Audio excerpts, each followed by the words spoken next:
पहला video x पर मेरे संज्ञान में लाया गया। इसमें रजत शर्मा ने ऑन एयर मुझे एक भद्दी गाली दी है। मैंने फैक्ट चेक किया, चैनल से इसी वीडियो का रॉ फुटेज निकाला। पत्रकारिता का इससे गिरा हुआ स्तर क्या होगा? कोई जवाब है आपके पास रजत शर्मा?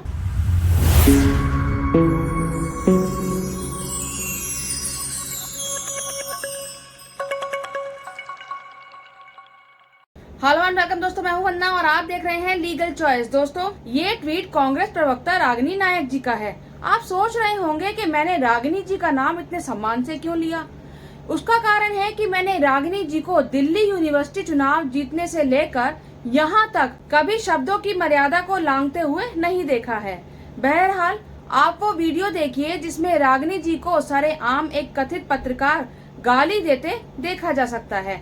इस वीडियो को रागिनी जी ने ही अपने ट्विटर हैंडल से शेयर किया है। पहली बात तो देखिए, मैं नहीं आपसे ज्यादा बहस करना चाहता, लेकिन आप समझिए मैंने क्या कहा था उसको मत मिसकोट करिए। मैंने कहा था कांग्रेस अगर 90 सीटें भी जीत ले तो उसकी जीत मानी जाएगी।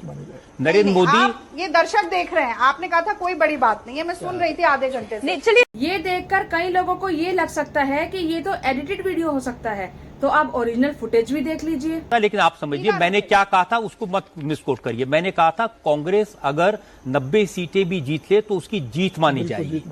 नरेंद्र मोदी, ये दर्शक देख रहे हैं, आपने कहा था कोई बड़ी बात नहीं है, मैं सुन रही थी आधे घंटे से। चलिए, और एक दो बार ध्यान से देखिए, आप खुद समझ जाएंगे कि भारत में पत्रकारिता का स्तर कितना गिर चुका है और गोदी मीडिया अपने आका के 400 पार वाले सपने के टूटने के बाद कैसे बौखलाई हुई है।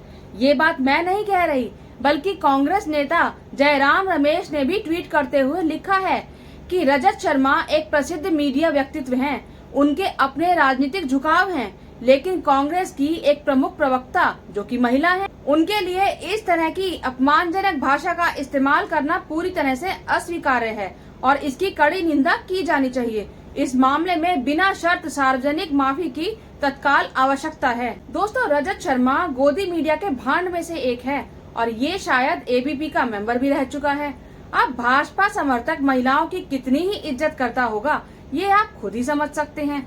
ऐसे में रजत शर्मा की इस तरह की हरकत पर मुझे तो कोई ताज्जुब नहीं है। इसके बाद सोशल मीडिया पर इंडिया टीवी और रजत शर्मा की काफी आलोचना होने लगी, तो कुछ ऐसे रुझान आए कि रजत शर्मा की तो लोगों ने पोल पट्टी ही खोल दी। Rajat Sharma is a gigantic snob, has zero clout, has faced corruption allegations and has a substandard channel। मैं नहीं कह रही, अर्बन अंकल की लीक चैट्स कह रही हैं ये। रजत अंकल, जेन्युइन क्वेश्चन, आप बीजेपी कब ज्वाइन कर रहे हो? उनकी आईटी सेल की फेक प्रोपेगेंडा को तो आप डिट्टो कॉपी पेस्ट कर ही देते हो। एबीवीपी के लिए काम किया सा भी लग रहा है आप। ओ मेक सेंस वाई ये आदमी औरतों की इज्जत करना नहीं जानता। इस घटिया आदमी ने अपने चैनल पे उन्नाव बलात्कार पीड़िता का बलात्कारी की बीवी के साथ डिबेट करवा दिया था, तो अपना नाम बदल के रजत बेशर्मा कर लो ना, क्योंकि मतलब पत्रकारिता और शर्म तो तुम दोनों बेच खाए हो। कभी इसको पाकिस्तान के पार्लियामेंट में मोदी मोदी के नारे सुन रहे होते हैं, कभी ये कहता है कांग्रेस ब्रिटिश सिंबल्स वापस ले आई है, और कभी मृत लोगों के ऊपर रोस्ट वीडियो डाल देता है। एक बार इस पॉपो के पपी ने ट्वीट किया था कि WHO सर्टिफिकेशन मिल गया है कोरोनिल को।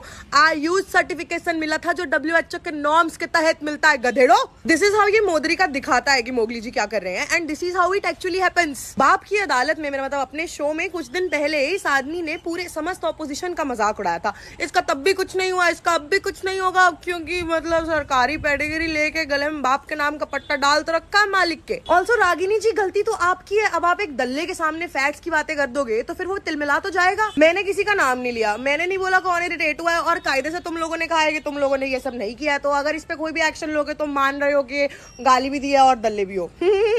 इसके बाद रागिनी ने कल एक प्रेस कॉन्फ्रेंस की और ये कहा कि किस तरह से देश की मीडिया माफिया प्रतिपक्ष नेताओं को गाली गलौज के बाद धमकी तक देने पर उतारू हो जाते हैं। मेरे माँ बाप, मेरे बूढ़े सास ससुर, मेरे बच्चे,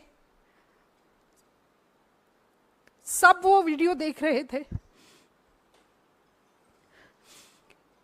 कांग्रेस के लाखों करोड़ों लोग, इस देश की जनता वो वीडियो देख रही थी। आपने मुझे गाली दी सिर्फ इसलिए कि मैं ईमानदारी से अपनी पार्टी का काम कर रही हूँ, इसलिए कि मैं ईमानदारी से अपनी पार्टी का काम कर रही हूँ। और सिर्फ गाली नहीं दी, उसके बाद सुबह आपने मुझे धमकाना शुरू किया। आपने कहना शुरू किया कि अगर प्रेस कॉन्फ्रेंस किया जाएगा तो डेफेमेशन का केस करेंगे। मतलब आप चोरी करें, उसके बाद आप सीना चोरी करें, आपको लगता है कि धमकाने से हम डर जाएंगे? और ये आंसू सिर्फ इसलिए नहीं है कि मेरा अपमान हुआ है, ये आंसू इसलिए है कि आप सोचते हैं कि सत्ता का घमंड इतना है, अहंकार इतना है, आपको लगता है कि आप कुछ भी करेंगे और बच के निकल जाएंगे क्योंकि मोदी जी का हाथ आपके ऊपर है। आप गाली दें, उसके बाद आप कहें कि आप ही डेफेमेशन का केस करेंगे और कांग्रेस पार्टी पीछे हट जाएगी।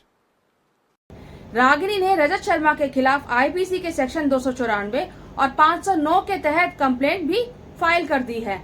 ये सब देखकर एक बार फिर मंटो की प्रसिद्ध पंक्ति याद आ गई है कि कोठे की तवायफ और एक बिका हुआ पत्रकार दोनों ही एक ही श्रेणी में आते हैं, लेकिन इनमें से तवायफ की इज्जत ज्यादा होती है। आप इस बारे में क्या सोचते हैं? अपनी राय कमेंट बॉक्स में जरूर दीजिएगा। मेरी इस वीडियो को लाइक कीजिएगा, शेयर कीजिएगा और मेरे चैनल को सब्सक्राइब जरूर कीजिएगा। जय हिंद, जय भारत।